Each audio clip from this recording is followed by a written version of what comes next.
আসসালামু আলাইকুম রহমতুল্লাহি বারাকাতুহু।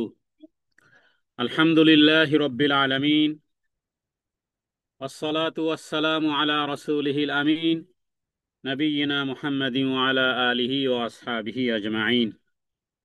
সমস্ত প্রশংসা ওই আল্লাহ সুবহানাহু ওয়া তাআলার জন্য, যিনি আমাদেরকে মানুষ হিসেবে সৃষ্টি করেছেন, নবী মুহাম্মদুর রাসূলুল্লাহ সাল্লাল্লাহু আলাইহি ওয়াসাল্লামের উম্মত হওয়ার সৌভাগ্য দান করেছেন, কোরআনওয়ালা উম্মত বানিয়েছেন, এবং যেই চুক্তি আল্লাহ তাআলা সমস্ত নবী এবং রাসূলদের দুনিয়ার জীবদ্দশায় আসার আগে আলমে আরওয়াহে রুহের জগতে যেই স্বীকারোক্তি আল্লাহ তাআলা যুররিয়াতে আদম থেকে আল্লাহ তাআলা নিয়েছিলেন, ঠিক সেই রকমের একটি বিষয় নিয়ে আমরা আলোচনায় অংশগ্রহণ করেছি। আল্লাহ তাআলা যেন আমাদেরকে তৌফিক এনায়েত করেন, সত্যিকার অর্থে তিনি যেই স্বীকারোক্তি নিয়েছিলেন আমাদের কাছ থেকে এই পৃথিবীতে আসার আগেই আলমে আরওয়াহে, এবং বিষয়টি খুবই গুরুত্বপূর্ণ যে আলমে আরওয়াহে রুহের জগতে আল্লাহ তাআলা আমাদের কাছ থেকে কি স্বীকারোক্তি নিয়েছিলেন। যেই বিষয় স্বীকারোক্তি নিয়েছিলেন আমাদের আলোচনাটি হুবহু সেই বিষয়, আর তা হলো তাওহীদ বিষয় আলোচনা, শিরক, তাওহীদ এবং তাওহীদের বিপরীত শিরক বিষয় আলোচনা।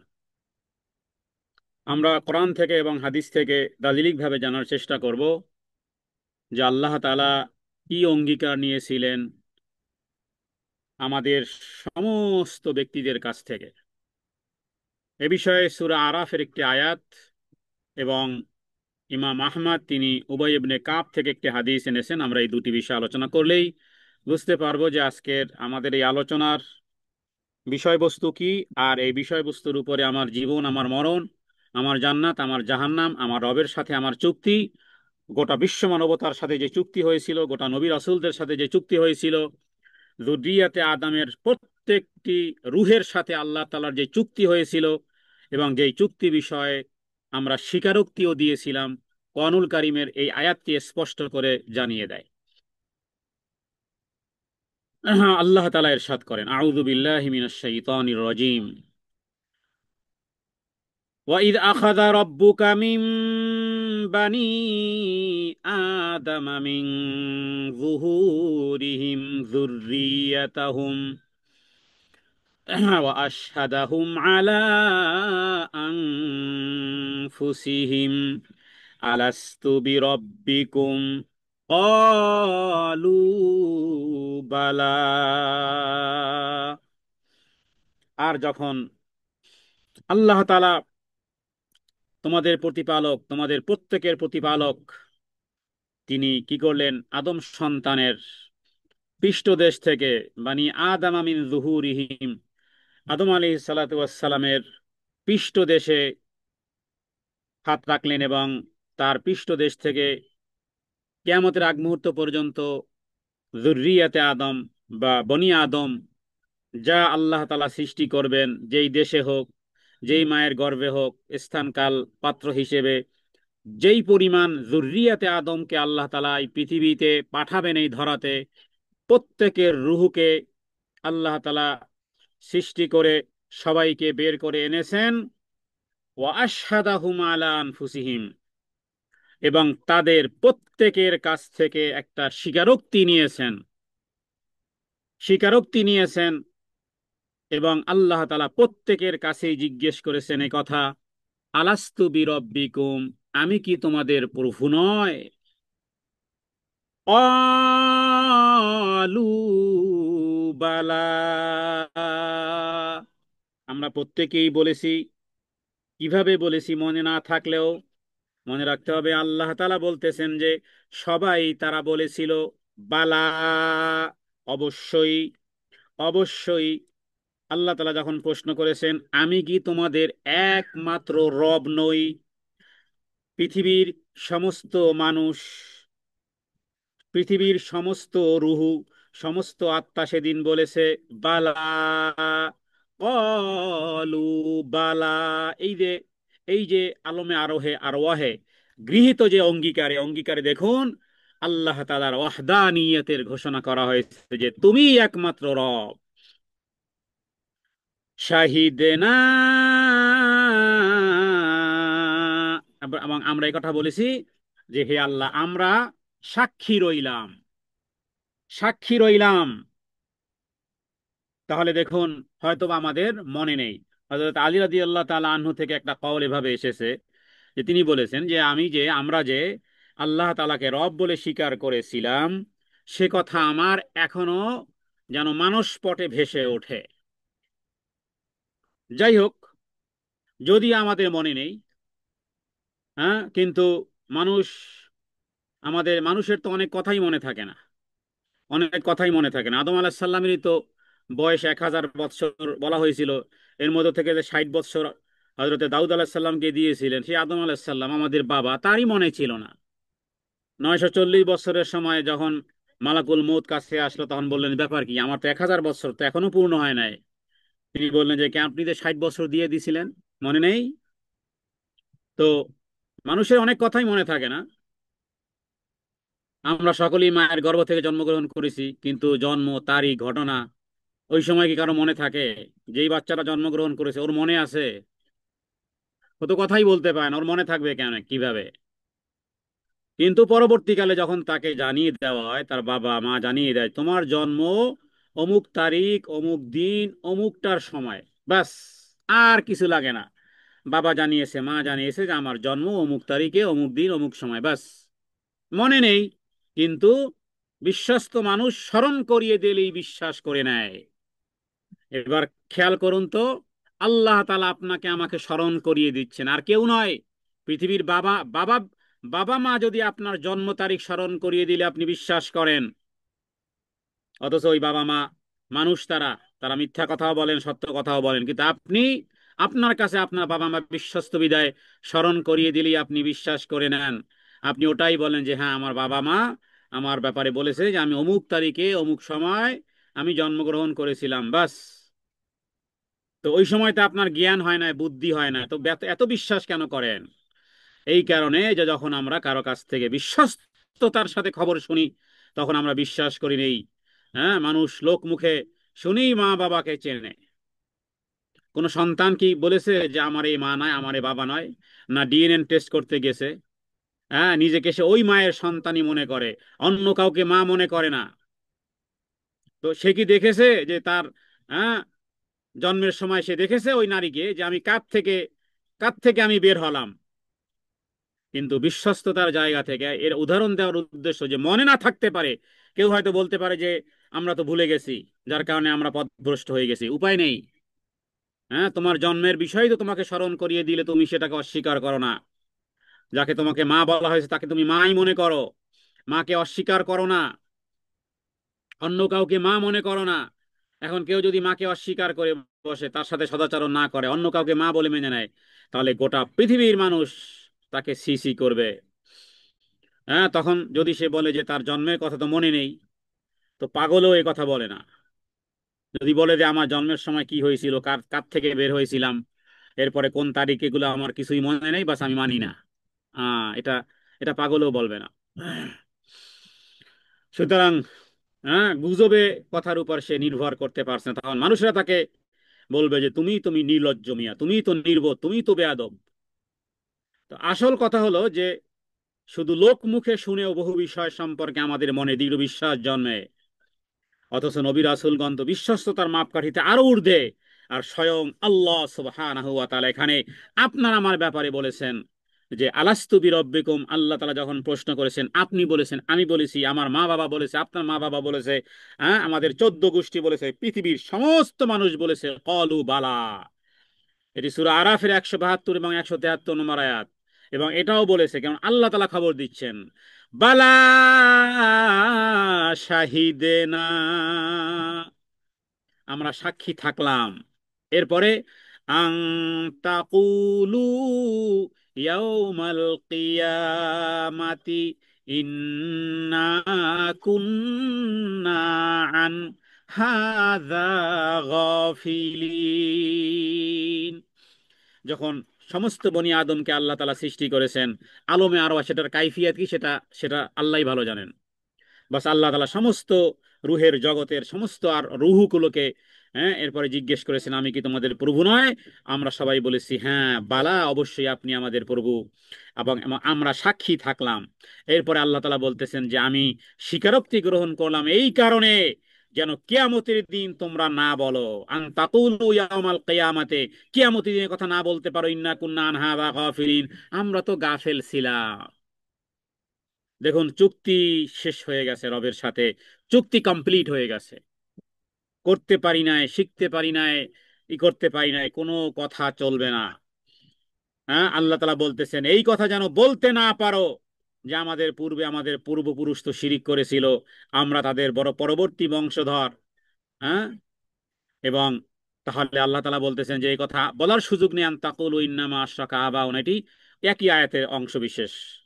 আমি একটি আয়াতই তেলাওয়াত করতেছি, মানে সূরা আরাফের 172 নম্বর 173 নম্বর আয়াত থেকে পুরোটাই বলা হচ্ছে।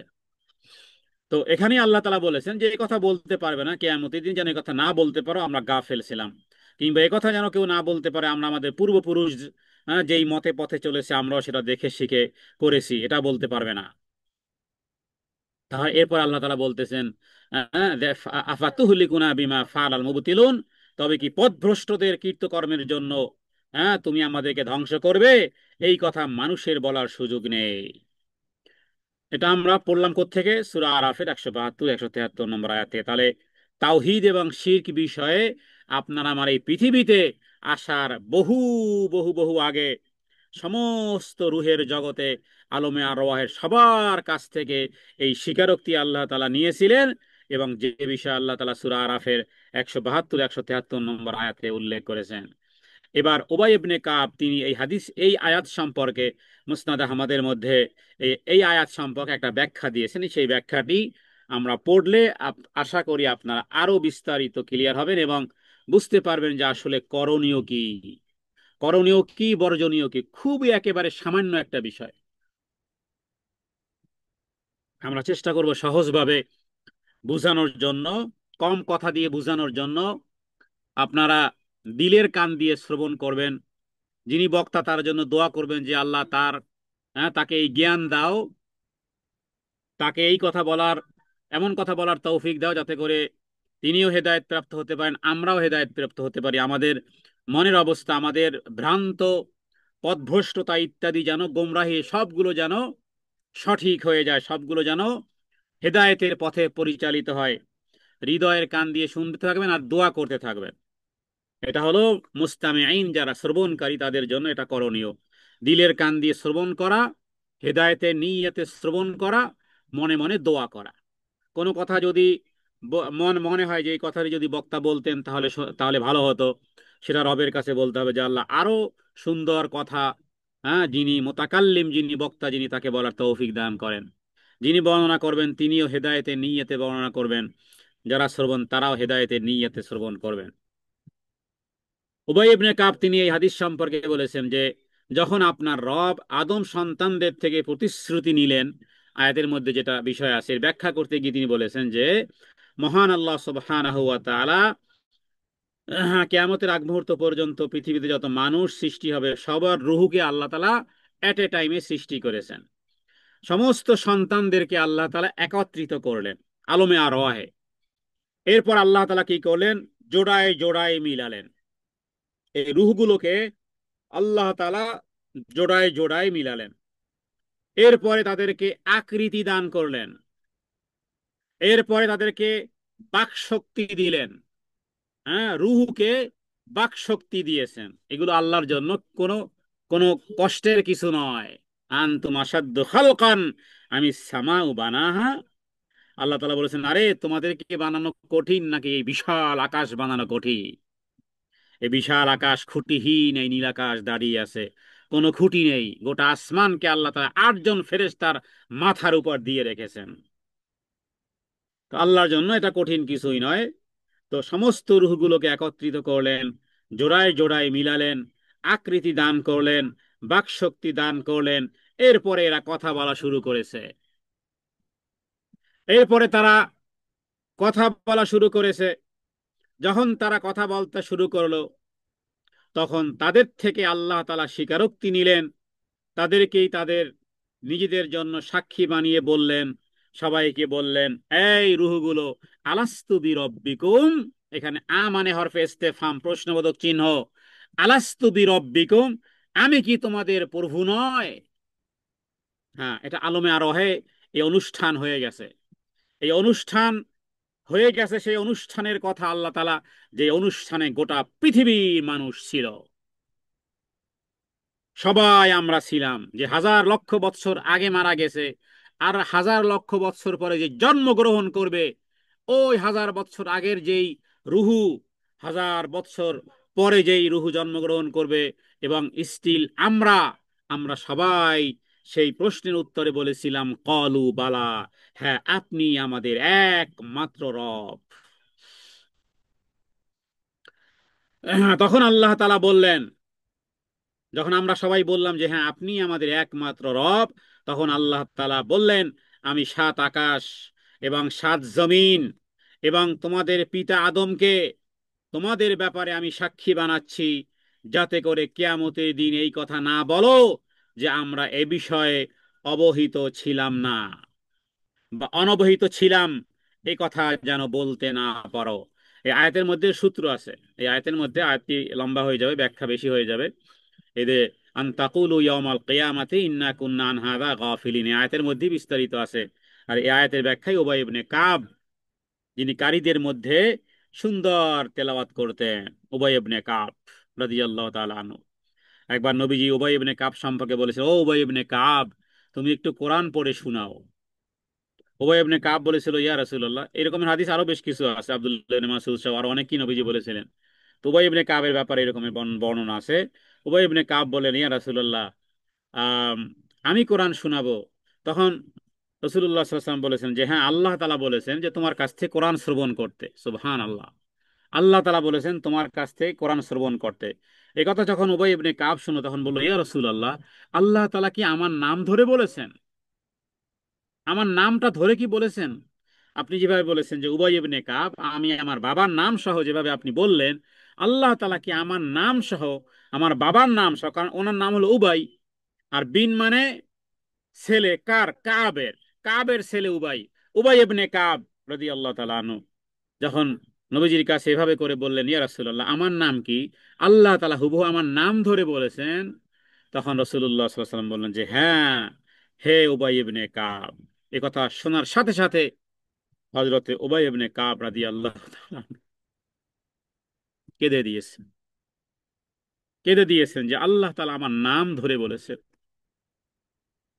সেই উবাই ইবনে কাব রাদিয়াল্লাহু তাআলা আনহু, যাকে মসজিদে নববীর ইমাম বানিয়েছিলেন হযরত ওমর রাদিয়াল্লাহু তাআলা আনহু, তার থেকে হাদিসটি বর্ণনা করা, যে এরপরে আল্লাহ তাআলা বললেন যে আমি সাত আকাশ এবং সাত জমিন এবং তোমাদের এই সামনে যে পিতা আদম আলাইহিস সালাম, তোমাদের ব্যাপারে আমি সাক্ষী বানাচ্ছি, যাতে করে কিয়ামতের দিনে এই কথা না বলো যে আমরা এ বিষয়ে জানি না, এবং তোমরা জেনে নাও যে আমি ছাড়া আর কোনো সত্য কোনো মাবুদ নাই, আমি ছাড়া সত্য কোনো মাবুদ নেই, আমি শুধুমাত্র একমাত্র আল্লাহ।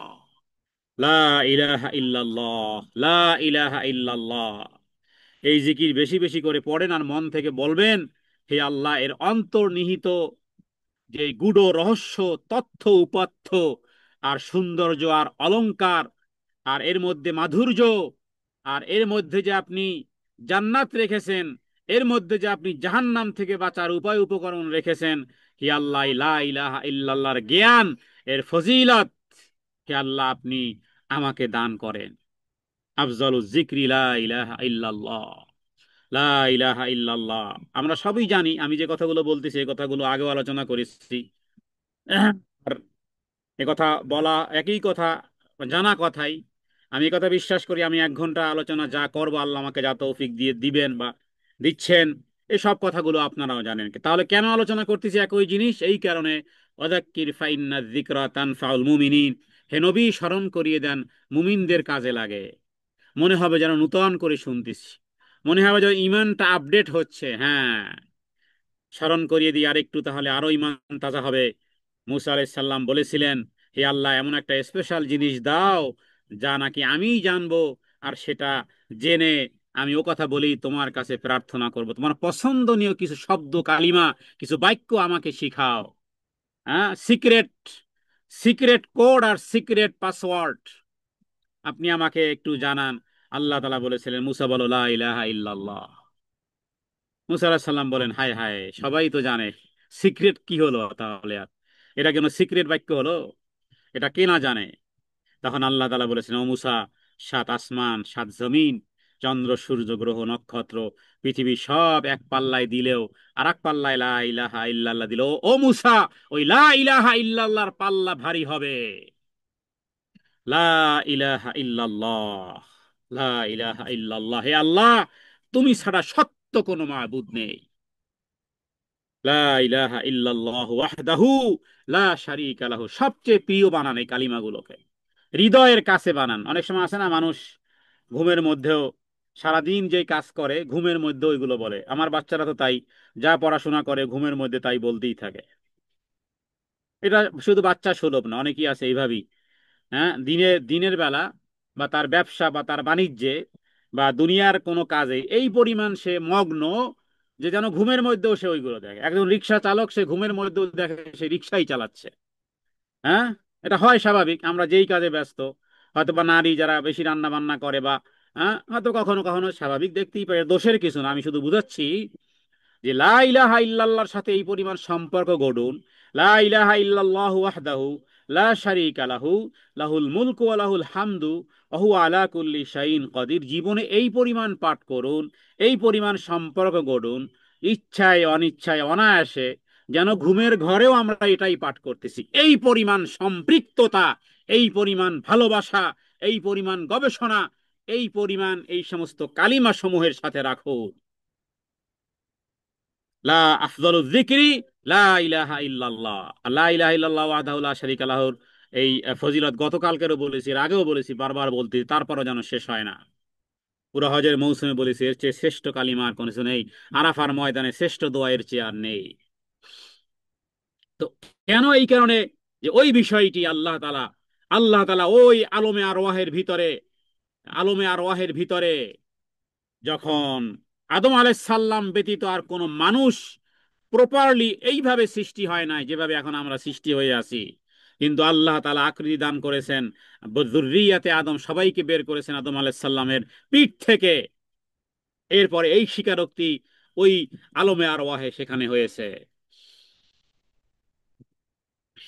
এবং আল্লাহ তাআলা বলেছেন, হ্যাঁ, লা লা লা ইলাহা গায়রি ওয়ালা রাব্বা গায়রি ফালা তুশরিকু বি শাইয়ান, যে আমি ছাড়া জেনে নাও ও রুহেরা, আমি ছাড়া কোনো মাবুদ নেই, আমি ছাড়া কোনো রব নেই, আমার সাথে কাউকে শরিক বানাবে না।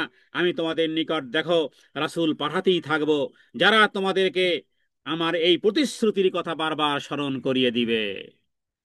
দেখুন, খেয়াল করুন, এই হাদিসটি কি গুরুত্বপূর্ণ একটি হাদিস।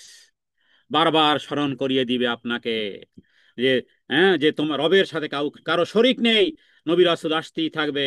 আর ওই প্রতিশ্রুতির কথা, যা নাকি আলমে আলমে আরওয়াহে হয়েছিল, সেই প্রতিশ্রুতির কথা স্মরণ করিয়ে দেওয়া হবে। আর আমি তোমাদের উপরে আমার কিতাব অবতীর্ণ করব। এই কথাগুলো যখন সবাই এই কথাগুলো যখন সবাই শুনলো, হ্যাঁ, এই কথাগুলো কে বলতেছিল? আল্লাহ তাআলা। আল্লাহ তাআলা এই কথাগুলো বললেন, কি বললেন? আবার আবার আরেকটু বলি। আল্লাহ তাআলা বলতেছিলেন যে, হে রুহেরা, জেনে নাও। হাদিসের মধ্যে এভাবে করে এসেছে যে, ইআলামু ইআলামু আন্নাহু লা ইলাহা গায়রি ওয়ালা রাব্বা গায়রি ফালা তুশরিকু বি শাইআন ওয়া ইন্নী সাউরসিলু ইলাইকুম রাসূলি ইউযাক্কারুনাকুম আহদি ওয়া মিসাকি ওয়া উনজিলু আলাইকুম কুতুবি ক্বালু শাহিদনা বিআন্নাকা রাব্বুনা ওয়া ইলাহুনা লা রাব্বা লানা গায়রুকা ওয়া লা ইলাহা লানা গায়রুক ফাকরাউ ফি যালিকা ওয়া রাফা আলাইহি। আল্লাহ তাআলা সেই প্রোগ্রামে সমস্ত রুহের সামনে আল্লাহ তাআলা যেই কথা বলেছেন, জেনে রাখো আমি ছাড়া কোনো মাবুদ নেই, আমি ছাড়া কোনো রব নেই, আমার সাথে কাউকে শরিক বানাবে না। আমি তোমাদের নিকট রাসূল পাঠাতেই থাকব, যারা তোমাদেরকে আমার এই প্রতিশ্রুতির কথা স্মরণ করিয়ে দিবে। আর আমি কিন্তু তোমাদের উপরে আমার কিতাব অবতীর্ণ করব। এই কথা বলার পরে এরপরে আমরা সবাই সেদিন বলেছিলাম আল্লাহ তাআলার সামনে সেই প্রোগ্রামে, কি বলেছিলাম? ফাকরাউ বিযালিকা ওয়া রাফা আলাইহি আদামা ইয়ানযু ইলাইহিম, যে হে আল্লাহ, আমরা সাক্ষ্য দিচ্ছি আপনি আমাদের রব। হ্যাঁ, রব্বুনা ওয়া ইলা, হে আল্লাহ আমরা সাক্ষ্য দিচ্ছি আপনি আমাদের রব, আপনি আমাদের মাবুদ, আপনি ছাড়া আমাদের আর কোনো প্রতিপালক নেই, আর কোনো রব নেই, আর কোনো মাবুদ নেই। সবাই যখন এই স্বীকারোক্তি দিল, এরপরে আদম আলাইহিস সালাতু ওয়াস সালামকে আল্লাহ তাআলা সবার সামনে উচ্চ করে তুলে ধরলেন। হ্যাঁ, স্বীকারোক্তি শেষ, শপথ পাঠ শেষ। শপথ পাঠের পরে আল্লাহ তাআলা আদম আলাইহিস সালাতু ওয়াস সালামকে সবার সামনে উপরে উঠিয়ে তুলে ধরলেন, কারণ তিনি যেহেতু আবুল বাশার, আমাদের সকলের বাবা, আবুল বাশার, মানব জাতির বাবা। আদম আলাইহিস সালাতু ওয়াস সালামকে আল্লাহ তাআলা সুউচ্চ আসনে তুলে ধরলেন এবং এমন একটা আসনে, তাকে উচ্চ আসনে বসালেন। এরপরে তিনি সবাইকে দেখতেছিলেন। আল্লাহ তাআলা তার দৃষ্টি শক্তিকে এতটাই প্রখরতা দান করেছেন, কিয়ামতের আগ মুহূর্ত পর্যন্ত তার সমস্ত যুররিয়াতকে, এটাও ভালো করে খেয়াল রাখবেন, কিয়ামতের আগে যে ইয়াজুজ মাজুজ আসবে, ইয়াজুজ মাজুজ এই পরিমাণ যে সাগরের পানিকে এরা পান করে ফেলবে, পান করে করতে করতে সাগরের পানি শেষ হয়ে যাবে। এরপরে এক দল, হ্যাঁ, দলের পরে দল আসতেছে আসতেছে আসতেছে, সর্বশেষ এক দলের আসবে, তারা কোনো পানিই পাবে না। এরপরে তারা বলবে মনে হয় মেবি, মেবি এখানে কোনো কোনো সমুদ্র ছিল। তাহলে এদের সংখ্যা কি হিসেব করে দেখেন তো। সমুদ্রের পানি, গোটা পৃথিবীর মানুষ পানি, সমুদ্রের পানি খেয়ে শেষ করতে পারবে? আরে মিয়া, কূপের পানি খেয়ে তো শেষ করতে পারেন না। আড়াই হাত, হ্যাঁ, আড়াই হাত 3.5 হাতের জমজম কূপের পানি তো লক্ষ লক্ষ কোটি কোটি মানুষ সকাল সন্ধ্যা রাত আর দিন 24 ঘন্টা দেশে বিদেশে মক্কাতে মদিনাতে পান করেই তো কুল পায় না। তো এরাও এরাও কিন্তু যুররিয়াতে আদম। তো আদম আলাইহিস সালাতু ওয়াস সালামকে সবার সামনে তুলে ধরলেন।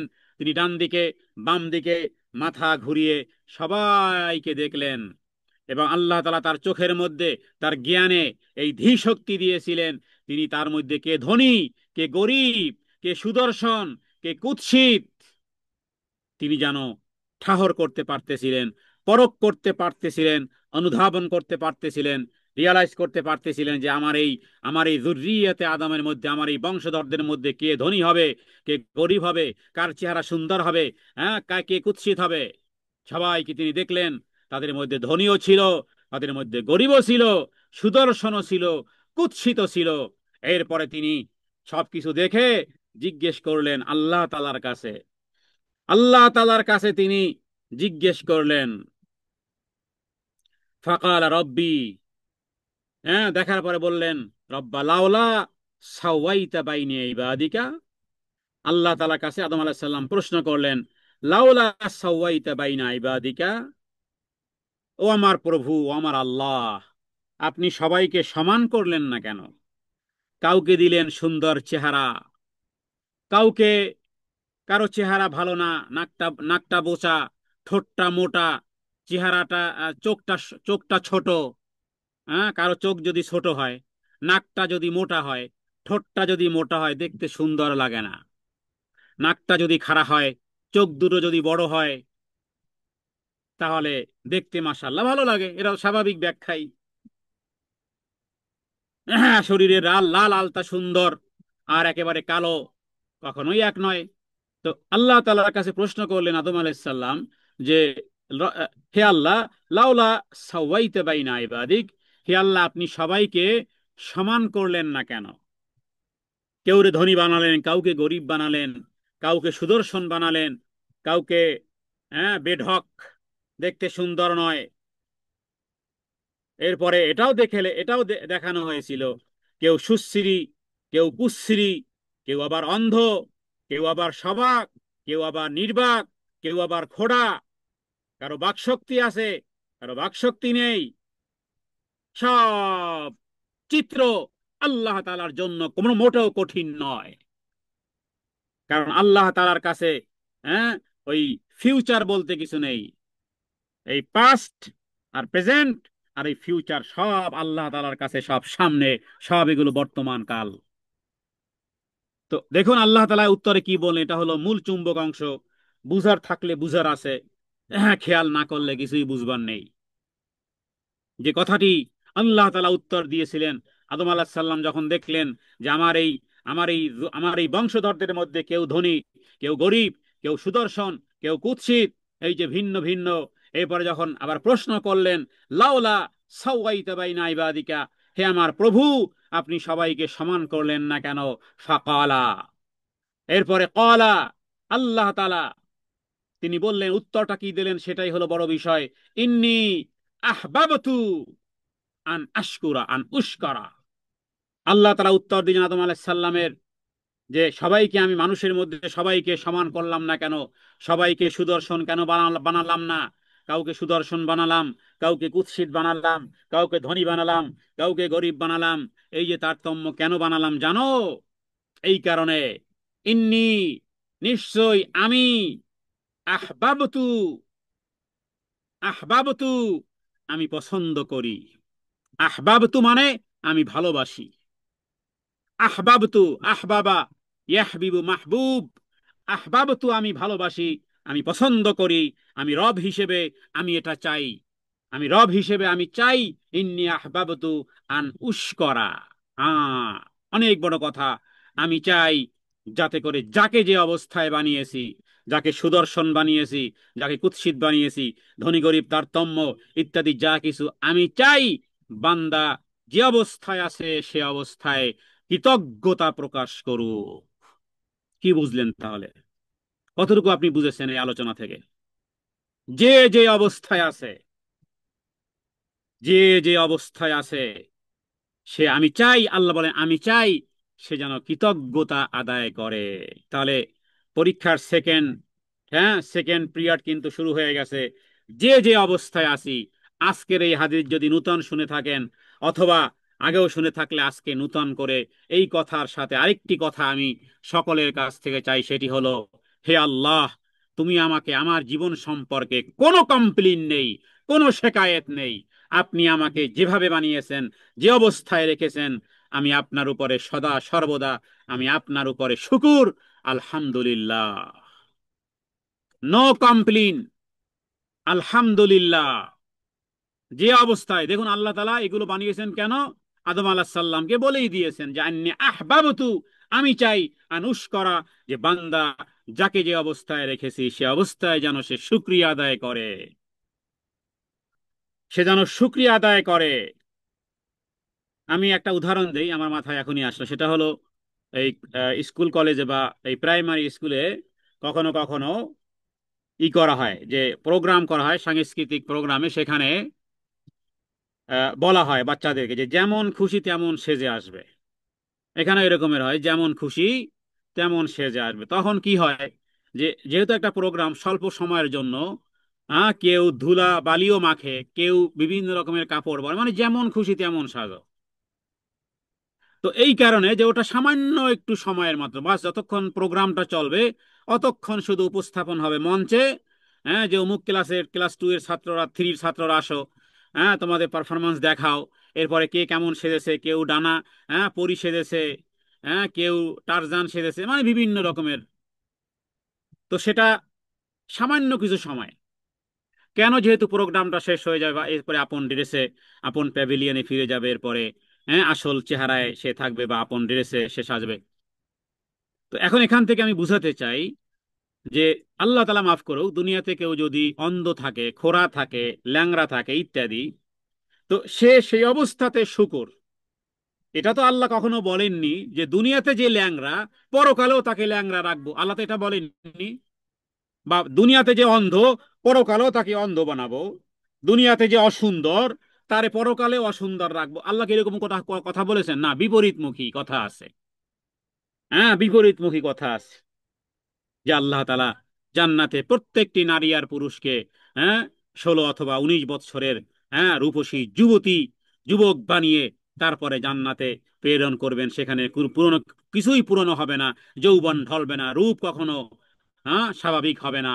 তো তার মানে হলো যে যেহেতু সামান্য সময়, ওই যেমন খুশি তেমন সাজার মতন, ওই বাচ্চাদের এই ছোট্ট সময়ের মতন যে দুনিয়াতে আল্লাহ যেভাবে রেখেছেন, যে যে অবস্থায় আছে ওর মধ্যেই যদি শুকরিয়া আদায় করে মোটামুটি এই সময়কালটা যদি পার করতে পারি, তাহলে আল্লাহ তাআলা ওই যে আদম আলাইহিস সালামকে উত্তর দিয়েছিলেন, ইন্নী আহবাবতু আহবাবতু, আমি ভালোবাসি ও আদম, ও আদম, তোমার যুররিয়াতকে যে আমি কাউকে ধনী বানিয়েছি, গরিব বানিয়েছি, সুদর্শন বানিয়েছি, কুৎসিত বানিয়েছি, বিভিন্ন যে বানিয়েছি, আহবাবতু, আমি ভালোবাসি, আমি পছন্দ করি, আমি চাই যে সে যেন আমার প্রতি ওই অবস্থায় কৃতজ্ঞতা প্রকাশ করুক।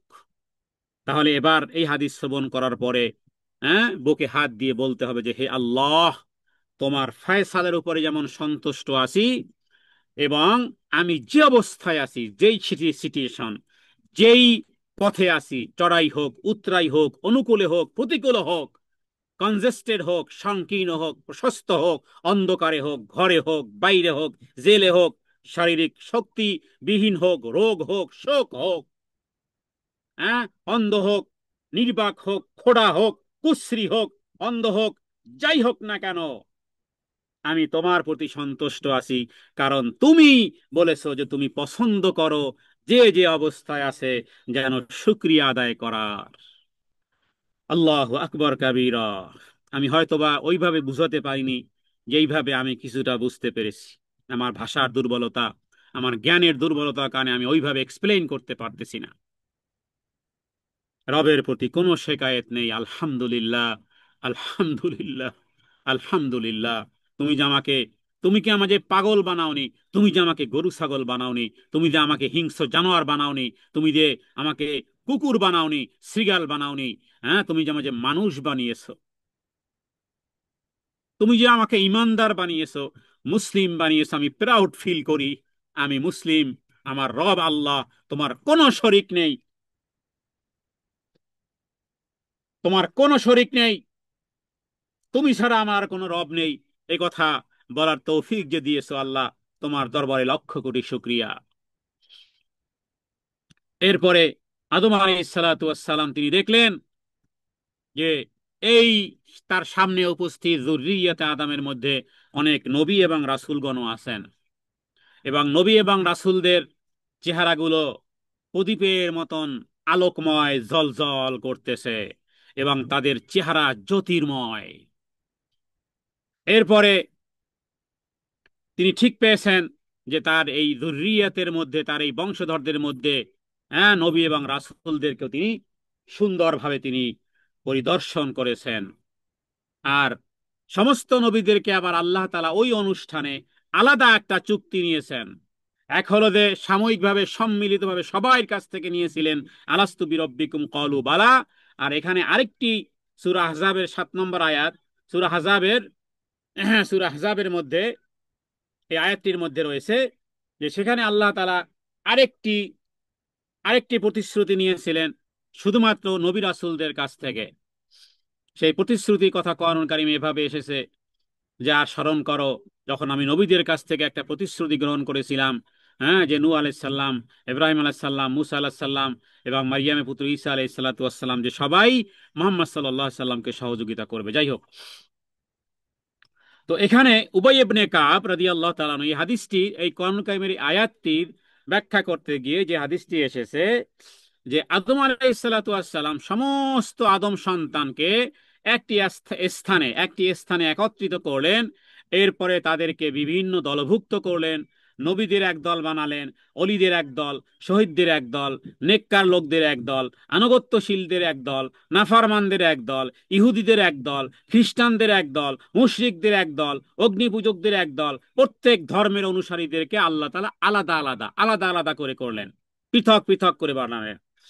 ওর মধ্যে আদম আলাইহিস সালাম দেখেছিলেন কেউ সুশ্রী, কেউ কুশ্রী, কেউ অন্ধ, অনেক সুন্দর সুন্দর দেশের লোকেরাও, কিছু কিছু লোক আছে বেঢপ, হয়তোবা খাটো, অথবা কালো, অথবা দেখতে শুনতে চেহারা একটু ভিন্ন, বিদঘুটে বিভিন্ন রকমের। আবার কালো দেশের মধ্যে, তো এভাবে করে আল্লাহ তাআলা বিভিন্ন ভাবে এই শিশ্রী আর কুশ্রী, অন্ধ, নির্বাক, খোড়া ইত্যাদি সব কিছুকে বাকশক্তি দিয়ে জিজ্ঞেস করেছিলেন, আলাস্তু বিরব্বিকুম, আমি কি তোমাদের প্রভু নয়? সবাই আল্লাহ তাআলাকে রব হিসেবে মেনে নিয়েছে। তারপর তারা সবাই বলল, হ্যাঁ, বালা কলু বালা, আপনি আমাদের রব। তারপর তাদের কাছ থেকে এই প্রতিশ্রুতি গ্রহণ করলেন যে আল্লাহ ছাড়া কাউকে বিশ্বজগতের মালিক মানবে না, তাকে ছাড়া আর কাউকে রব বা ইলাহ হিসেবে গ্রহণ করবে না। সকলেই এই প্রতিশ্রুতি তারা দিয়েছিল। তাহলে বিষয়গুলো স্পষ্ট হয়ে গেছে। এখন করণীয় কি? করণীয় হলো সর্বদা রবের প্রতি সন্তুষ্ট, সর্বদা আল্লাহ তাআলার প্রতি সন্তুষ্ট থাকাটাই হলো সেই চুক্তির মতন। এরপরে ওই হাদিসের আরো বিস্তারিত ব্যাখ্যায় বলা হয়েছে, মহান আল্লাহ সুবহানাহু ওয়া তাআলা আদম আলাইহিস সালাতু ওয়াস সালামকে এবং সাত আকাশ এবং সাত জমিনকে আল্লাহ ওই প্রোগ্রামের সাক্ষী বানিয়েছিলেন। আদম আলাইহিস সালামকে এবং আকাশ এবং জমিনকে আল্লাহ তাআলা সাক্ষী বানিয়েছিলেন, এবং তিনি বললেন, তোমাদের এই স্বীকারোক্তির কথা স্মরণ করিয়ে দেওয়ার জন্য আমি নবী রাসূলদের সাথে আসমানি কিতাব সমূহ পাঠাবো, তোমাদের কাছে আসবে। সেদিন সকলেই আমরা এই তাওহীদের স্বীকারোক্তি এবং শিরকে অস্বীকার করে সেই আলমে আরওয়াহের সেই চুক্তি সম্পন্ন করে তারপরে আমরা এই দুনিয়ার মধ্যে এসেছিলাম। সুবহানাল্লাহ, আলহামদুলিল্লাহ, ওয়ালা ইলাহা ইল্লাল্লাহ। তাহলে এই আলোচনা থেকে জানা গেল রুহের জগতে সবাই ব্যক্তিগতভাবে তাওহীদ গ্রহণ এবং শিরকে বর্জন করতে আমরা আদিষ্ট হয়েছি। সুতরাং এই বিষয়টি স্পষ্ট করার জন্য যুগে যুগে নবী এবং রাসূলদেরকে আল্লাহ তাআলা পাঠিয়েছেন, এবং দাওয়াতের সমস্ত নবীদের দাওয়াতের মূল ছিল তাওহীদকে আঁকড়ে ধরে থাকো, দিনকে খালেস ভাবে আল্লাহ তাআলার জন্য পালন করো, শিরক থেকে বান্দা দূরে থাকো, গায়রুল্লাহকে কখনো বিচারক মানিও না, বিশ্বজগতের কোন রকমের কোনো কিছু অংশীদার ওদেরকে মানিও না, গায়রুল্লাহকে রব হিসেবে মেনে নেয়ার মেনে নিও না। এরপরে আল্লাহ ব্যতীত ওদেরকে কখনোই তোমরা আশা আকাঙ্ক্ষা পূরণের জন্য আবেদন আর নিবেদন কখনোই বানিও না, কারণ এগুলো এককভাবে আল্লাহ সুবহানাহু ওয়া তাআলার হক, অন্য কারো নয়। বিধায় মুআজ বিন জাবাল রাদিয়াল্লাহু তাআলা আনহু থেকে একটি হাদিস রয়েছে, রাসূলুল্লাহ সাল্লাল্লাহু আলাইহি ওয়াসাল্লাম বলেছেন, হে মুআজ, ইয়া মুআজ, আন মুআজ, হযরত মুআজ রাদিয়াল্লাহু তাআলা আনহু তিনি বলেন, আওসানি রাসূলুল্লাহ সাল্লাল্লাহু আলাইহি ওয়াসাল্লাম বিআশরি কালিমাতিন। হযরতে মুআজ বিন জাবাল তিনি বলেন, আমাকে নবীজি 10টি স্পেশাল ওসিয়ত করেছিলেন। এর মধ্যে সবচেয়ে বড় ওসিয়ত ছিল লা এই কথা ছিল যে লা তুশরিকু বিল্লাহি শাইয়ান ওয়া ইন কুতিলতা ওয়া হুররিকতা। হে মুআজ, আল্লাহ তাআলার সাথে কাউকে শরীক করবে না, যদিও তোমাকে হত্যা করা হয় অথবা আগুনে পুড়িয়েও মারা হয়। ওয়াইন কুতিলতা ওয়া হুররিকতা, যদিও তোমাকে কতল করা হয় অথবা তোমাকে হত্যাও করা হয়, তবুও আল্লাহ তাআলার সাথে শিরিক করবে না। এই চুক্তি যদি বরাবর রাখতে পারি, তাহলে এই কথা আমরা বলতে পারি, এই চুক্তি যদি ঠিক থাকে আমাদের, তাহলে অবশ্যই আমরা জান্নাতে পৌঁছতে পারবো। আর এই চুক্তি যদি ভুলে গিয়ে যদি গায়রুল্লাহর শরণাপন্ন হই, চুক্তি ভেঙ্গে যাবে, তাহলে এবার আল্লাহ তাআলা তিনি শাস্তি দিবেন। সুতরাং মূল অবগতি হলো, বুঝতে হবে যে এই দুনিয়ার জীবদ্দশায় চড়াই থাকবে, উতরাই থাকবে, বিভিন্ন রকমের শয়তানি থাকবে। মানুষ যেভাবে করে এই চুক্তি ভুলে গিয়ে বিদ্রোহ হয়েছে, শয়তানদের মধ্য থেকেও, জিন্নাতের মধ্য থেকেও, তাদের কাছ থেকে ওই একই চুক্তি নেওয়া হয়েছিল, তাদের মধ্যেও কেউ কেউ বিদ্রোহ করেছে, এবং তারা এই পৃথিবীর পরিবেশ নষ্ট করতে চায়। মানুষ যেভাবে পরিবেশ নষ্ট করতে চায়, অন্যের উপরে হ্যাঁ অন্যের উপরে দাদাগিরি করতে চায়, অন্যের উপরে ক্ষমতা প্রয়োগ করতে চায়, অন্যের সম্পদ কেড়ে নিতে চায়, অন্যের উপরে জুলুম নির্যাতন ইত্যাদি করতে চায়। তো এই জিন্নাত আর শয়তানদের মধ্যে এই এক ধরনের শ্রেণী আছে। এজন্য বুঝতে হবে যে যাই কিছু হোক না কেন, এই পৃথিবীতে যাই কিছু হোক না কেন, বিপদ আপদে ধৈর্য ধারণ করা জরুরি। তবুও কোনোভাবেই পরাশক্তির কাছে তাদের কাছে বিনয়াবনত হওয়া যাবে না। যত যাই কিছু হোক না কেন, আল্লাহ তাআলার সাথে শিরিক করা যাবে না। আর এই আলোচনা প্রমাণ করে, যে ব্যক্তি শিরককে ঘৃণা করবে, বহু ইলাহকে ত্যাগ করবে, গায়রুল্লাহর কাছে নজর নেওয়াজ উপস্থাপনের সমালোচনা করবে, জাহিলি ভ্রান্তি রীতিনীতি উৎখাত করবে এবং ভ্রান্ত বিশ্বাসের অস্বীকার করবে, তাদের উপরে সম্পদের, তাদের সন্তান সন্ততির ক্ষতি এবং বিপদ আপদ আসতে পারে। কিন্তু সে মনে করবে যে দ্বীনের ক্ষেত্রে মহান আল্লাহ তাকে পরীক্ষা করতেছেন, যেভাবে মহান আল্লাহ কিছু জালেমকে তাদের কর্মের উপর অবকাশ দেওয়ার পর এক সময় তাদেরকে পাকড়াও করেন অনুরূপভাবে, এবং মাজলুমকে তাদের জুলুমের হাত থেকে মুক্ত করেন, ঠিক এইভাবে জালেম জিনদেরকেও আল্লাহ পাকড়াও করবেন, জালেম মানুষদেরকেও আল্লাহ পাকড়াও করবেন, এবং তাওহীদের অনুসারীদেরকে তাদের জুলুম থেকে আল্লাহ একসময় উদ্ধার করবেন। সুতরাং রব্বে কারিমের কাছে প্রার্থনা, হে আল্লাহ, যে জন্য তুমি আমাদেরকে এই পৃথিবীতে পাঠিয়েছো, যেই কারণে তুমি আমাদেরকে এই পৃথিবীতে পাঠিয়েছো, এবং এই পৃথিবীতে পাঠানোর আগে যেই চুক্তি, যেই অঙ্গীকার তুমি আলমে আরওয়াহে নিয়েছিলে, হে আল্লাহ, সেই অঙ্গীকার বাস্তবায়ন এই দুনিয়ার জীবদ্দশায় পুঙ্খানুপুঙ্খভাবে পালন করে যেন সত্যিকার অর্থেই জীবনে মরণে যেন তোমাকেই রব হিসেবে মেনে নিতে পারি, তোমার সন্তুষ্টির জন্যই যেন দুনিয়ার কাজ, আখেরাতের কাজ, আমার ব্যক্তিগত জীবন, আমার পারিবারিক জীবন, আমার সামাজিক জীবন, আমার রাষ্ট্রীয় জীবন, আমার সকাল থেকে সন্ধ্যা, সন্ধ্যা থেকে সকাল, আমার 24 ঘন্টার যাবতীয় কাজ যেন তোমার সন্তুষ্টির জন্য করতে পারি। হে আল্লাহ, আপনি আমাকে সেই তৌফিক দান করেন, আমাদেরকে সেই তৌফিক দান করেন। দিন বোঝা খুবই সহজ, আর এই তাওহীদ বোঝাটা খুবই সহজ। ইমানের মধ্যে, তাওহীদের মধ্যে দুটি অংশ। এক হলো যে আমরা এই কথায় কোন রকমের ফাঁক ফোকর রাখবো না যে আমাদের রব একমাত্র আল্লাহ সুবহানাহু ওয়া তাআলা, ইলাহ বা রব হিসেবে মহান আল্লাহ তাআলার প্রতি নিরঙ্কুশ বিশ্বাস স্থাপন করতে হবে, আর নবী এবং রাসূল হিসেবে মুহাম্মদ সাল্লাল্লাহু আলাইহি ওয়াসাল্লামের প্রতি বিশ্বাস স্থাপন করতে হবে। এবং এই বিশ্বাস স্থাপন করার অর্থ হলো যে আল্লাহ তাআলার সাথে কাউকে আমরা শরীক করব না, আর নবী মুহাম্মদ সাল্লাল্লাহু আলাইহি ওয়াসাল্লাম এবং রাসূলের প্রতি বিশ্বাস স্থাপনের অর্থ হলো তাকে ছেড়ে তার দেখানো পথ ব্যতীত অন্য পথে চলবো না। তাহলে কি হবে? হ্যাঁ, শিরক আর বেদাত থেকে আমরা বহু দূরে অবস্থান করতে পারবো, ইমানের প্রভাব আমাদের মধ্যে বিস্তার করবে, এবং যাবতীয় পাপাচার এবং অবাধ্যতা থেকে দূরে থাকতে পারবো, আমলের প্রভাব তাহলে আমাদের মধ্যে ফেলবে। এবং আজকের এই আলোচনার সাথে আরেকটি কথা অত্যন্ত সহজভাবে বুঝানোর চেষ্টা করব, আশা করি যদি গভীর খেয়াল করি তাহলে বুঝতে পারবো। সেটি হলো, আমরা এই যে তাওহীদ নিয়ে আজকে এতদিন যাবত আলোচনা করতেছি, এই তাওহীদ সম্পর্কে অনেকেই উদাহরণ দিয়ে বুঝালে আসলে স্বাভাবিকভাবে যেভাবে বুঝা বুঝা যায়, হয়তোবা অন্যান্য জ্ঞান দিয়ে মানুষকে বুঝালে হয়তোবা কিছুটা দেরি হয়। আজকে দেখি আমরা একটা উদাহরণ দিয়ে এই তাওহীদ এবং এর সাথে আনুষঙ্গিক যে বিষয়গুলো সেগুলো একটা উদাহরণ দিয়ে দেখি আমরা বুঝাতে পারি কিনা। মানে শিরকের মধ্যে আর অন্যান্য পাপের মধ্যে পার্থক্যটা বোঝানোর জন্য আমি একটা উদাহরণ দিব, খুব ভালো করে খেয়াল করবেন, এবং আমরা আর মাত্র কয়েক মিনিট আলোচনা করি, আজকে আলোচনা শেষ করবো ইনশাআল্লাহ। খুব ভালো করে জেনে রাখতে হবে যে পৃথিবীতে যত পাপ আছে, অন্যান্য যেই পাপ আছে শিরিক ব্যতীত যে সমস্ত পাপ আছে, যেমন হালাল হারামের পার্থক্য করে না, কেউ চুরি করে, কেউ ফাঁসি কাজ করে, কেউ বিভিন্ন রকমের আত্মীয় স্বজনকে কষ্ট দেয় ইত্যাদি, পিতামাতার সাথে দুর্ব্যবহার করে, বা নিকৃষ্ট ভাষায় কথাবার্তা বলে, মানে যত পাপ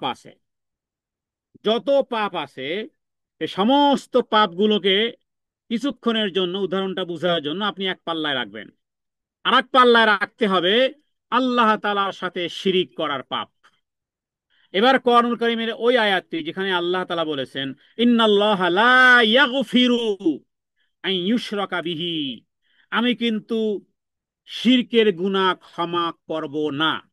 ইন্নাল্লাহা লা ইয়াগফিরু আন ইউশরাকা বিহি, এরপরে দ্বিতীয়, ওয়াগফিরু মা দুনা যালিকা লিমান ইয়াশা, বাকি শিরকের গুনাহ ব্যতীত শিরকের গুনাহ ব্যতীত আমি যাকে ইচ্ছা তাকে ক্ষমা করব। আমার ইউশরিক বিল্লাহ ফাকাদ দাল্লা দালালাম বাইদা, যে ব্যক্তি শিরিক করে সে অনেক বড় বিভ্রান্তিতে সে লিপতিত আছে। এবার আমি একটা উদাহরণ দেই। আপনি কোনো অফিসে চাকরি করেন, অফিসের ডিউটি আছে সকাল 7:30 থেকে দুপুর 2টা পর্যন্ত। অফিসের কিছু নিয়ম কানুন আছে, আপনার কিছু নির্দিষ্ট নিয়ম কানুন আছে, আপনার নির্দিষ্ট চেয়ার টেবিল আছে, হ্যাঁ, আপনার পাঞ্চ করার জন্য কার্ড আছে, আপনার টাইমিং আছে, ইত্যাদি বিভিন্ন রকমের যেগুলো আছে, যেগুলো আপনাকে মেনে পরিপূর্ণভাবে চাকরি করলে আপনি মাসের বেতন পাবেন। আচ্ছা, সেগুলো কখনো আপনার মিস হলো না, ঠিক মতো টাইম আপনি আসেন, প্রায় আপনি লেট করেন, অথবা কাজে আপনি একটু অবহেলা করেন, অথবা আপনি অনেক দিন যাবত অফিসেই আসতেছেন না, তার মানে ভায়োলেশন অনেক রকমের আছে।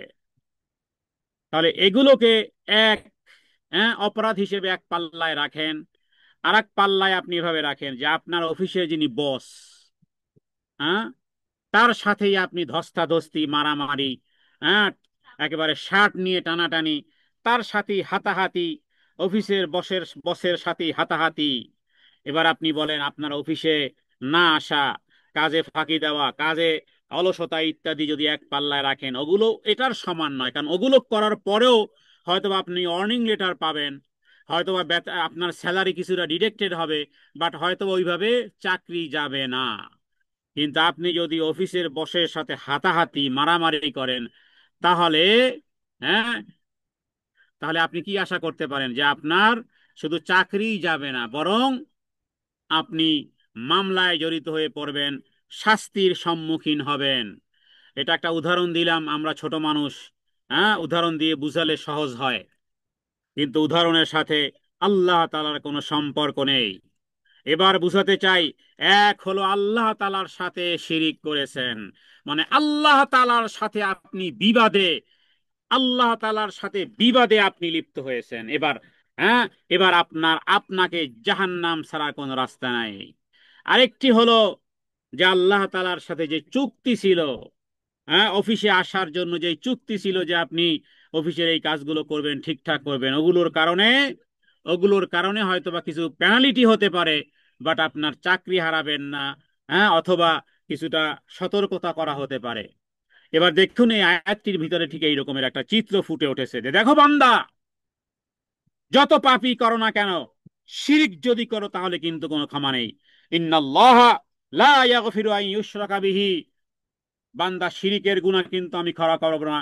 ওয়া ইয়াগফিরু মা দুনা যালিকা লিমান ইয়াশা, অন্যান্য যে সমস্ত গুনাহগুলো আছে বান্দা সেগুলো আমি ইচ্ছা করলে শাস্তিও দিতে পারি, ইচ্ছা করলে মাফও করতে পারি। তাহলে আমরা বলবো যত পাপ আছে, সকল ধরনের পাপ কাজ লিপ্ত হওয়ার অর্থ হলো আপনি রবের রবের হুকুমের অবাধ্য হয়েছেন। কিন্তু যে ব্যক্তি শিরিক করে রবের সাথে, সে যেন রবের সাথে সরাসরি বাড়াবাড়ি করলো। সুতরাং বাড়াবাড়ি তো করলো, নিজে নফসের উপরে প্রকাশ্য জুলুম করলো, হ্যাঁ, নিজেই যেন নিজের শাস্তির ব্যবস্থা করলো। কেননা সে এমন পাপ করেছে যে বিষয়ে আল্লাহ তাআলা বহু পূর্বেই আর্টিকেল দিয়েছেন। সূরা নিসার 117 নম্বর আয়াতেও আল্লাহ তাআলা ওই বিষয়টি বলেছেন যে বান্দা, অন্যান্য পাপ আমি চাইলে ক্ষমা করব, কিন্তু শিরকের গুনাহের কারণে কিন্তু আমি কিন্তু ক্ষমা করব না, অবশ্যই অবশ্যই বিচারের সম্মুখীন হতেই হবে। এই জন্য এমন একজন ব্যক্তি সম্পর্কে কোরআনুল কারীমে এসেছে যে ব্যক্তি নবী নয় কি নয়, কেউ বলেছেন তিনি নবী, আবার কেউ বলেছেন তিনি নবী নয়, তিনি আর কেউ নন, যাকে দেখতে অসুন্দর ছিল, যিনি ছোট ছিলেন, যিনি বেঁটে ছিলেন, যিনি ছাগল চড়াতেন, যিনি মাথা মোটা ছিল, যার যার চোখ ছোট ছিল, যার নাকটা চ্যাপ্টা ছিল, যার ঠোঁট মোটা ছিল, যার পাও ফাটা ছিল, যিনি ছাগল চড়াতেন, যিনি কালো ছিল, তিনি আর কেউ নন, তার নাম হলো লোকমান, যাকে বলা হয় লোকমানে হাকিম। তার নামে কোরআনুল কারীমে একটা সূরাও নাজিল হয়েছে। এবং তার কিছু কথা কোরআনুল কারীম রেকর্ড করেছে। কেন? এই কারণে যে তিনি প্রজ্ঞা দিয়ে তার সন্তানকে বলেছিলেন, ওয়াইদ ক্বালা লুকমানু লিবনিহি ওয়া হুয়া ইয়াইদুহু ইয়া বুনাইয়া লা তুশরিক বিল্লাহ। যখন লোকমান উপদেশ দিতে গিয়ে তার পুত্রকে বলেছিলেন, হে আমার প্রিয় ছেলে, হে আমার প্রিয় সন্তান, খবরদার আল্লাহ তাআলার সাথে কখনোই শরীক করবে না। নিশ্চয়ই আল্লাহ তাআলার সাথে শরীক করা হলো ইন্না শিরকা লা যুলমুন আযীম, বহু বড় অপরাধ। হ্যাঁ, অফিসের বসের সাথে, অফিসের বসের হ্যাঁ অফিসে ঢুকে আপনি যদি তার কলার চেপে ধরেন, তার সাথে মারামারি ধস্তাধস্তি করেন, তো আপনার চাকরিতে প্রমোশন হবে, তাই না? সরকারি কর্মচারীর উপর এভাবে আক্রমণ করলে, হ্যাঁ, পুলিশ কর্তৃক অ্যারেস্টেড হয়ে একেবারে লাল দালানে বছরকে বছর থাকবেন, শাস্তি তো আছেই। বাকি অন্যান্য কমতি ঘাটতিগুলো দেখা যেতে পারে। ঠিক অনুরূপভাবে শিরকের গুনাহ, শিরকের গুনাহ আর অন্য গুনার মধ্যে একটা পার্থক্য বোঝানোর জন্য আমি এই উদাহরণটি দিলাম। তবে মনে রাখবেন, আমরা পিঁপড়ার কামড়ও সইতে পারি না। সাপের কামড় সইতে পারবেন? জাহান্নামের আগুন তো দূরের কথা, দুনিয়ার ম্যাচলাইটের আগুনে কখনো হাত চেপে ধরেছেন? কখনো দুনিয়ার চুলোর আগুনের মধ্যে হাতটা একটু চেপে ধরেছেন? দেখেছেন কি পারেন কিনা সহ্য করতে? তাহলে জাহান্নামের আগুন কিভাবে সহ্য করবেন? অতএব বিষয়টি স্পষ্ট, শিরকের মতন গুনাহ যেন কখনোই না হয়। আর সেই সাথে সাথে সতর্ক থাকাও এটাও, যাতে করে আল্লাহর অবাধ্যচারণ না হয়। সবচেয়ে ঘৃণিত জুলুম হলো অন্যায়ভাবে একজনের অধিকার অন্যজনকে দিয়া। আপনার আমার তো লজ্জা থাকার কথা। মহান আল্লাহ সুবহানাহু ওয়া তাআলা তার হককে আপনি সৃষ্টির মধ্যে কাউকে দিয়ে, হ্যাঁ, তারপরে আপনি নিজেকে নিকৃষ্টতার পরিচয় দিলেন।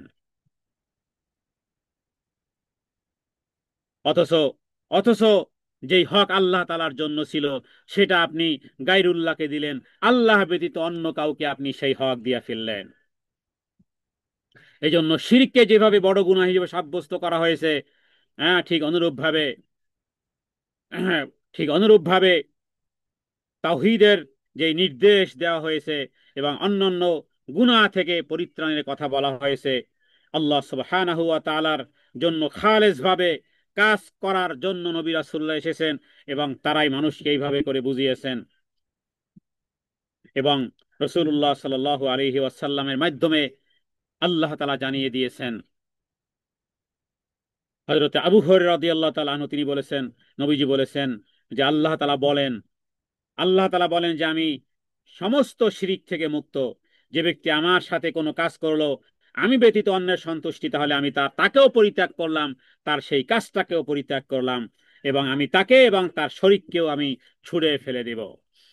এই কারণে সম্মানিত সম্মানিত উপস্থিতি, এই কথা যেন হৃদয়ে বদ্ধমূল হয়ে যায়, এই কথা যেন বদ্ধমূল হয়ে যায় যে আল্লাহ তাআলার সাথে আর কাউকে যেন শিরিক না করি। এ কথা বুঝার জন্য বেশি করে তাওহীদের আলোচনা, বেশি করে বেশি করে তাওহীদের সেই কালিমা এবং রবের কাছে বেশি করে দোয়া করতে হবে যে হে আল্লাহ, যথাযথ তাওহীদের উপরে আমাদের এই জীবন আর মরণ, আমাদের সমস্ত ইবাদত খালেস তোমার জন্যই, তোমার সন্তুষ্টির জন্যই।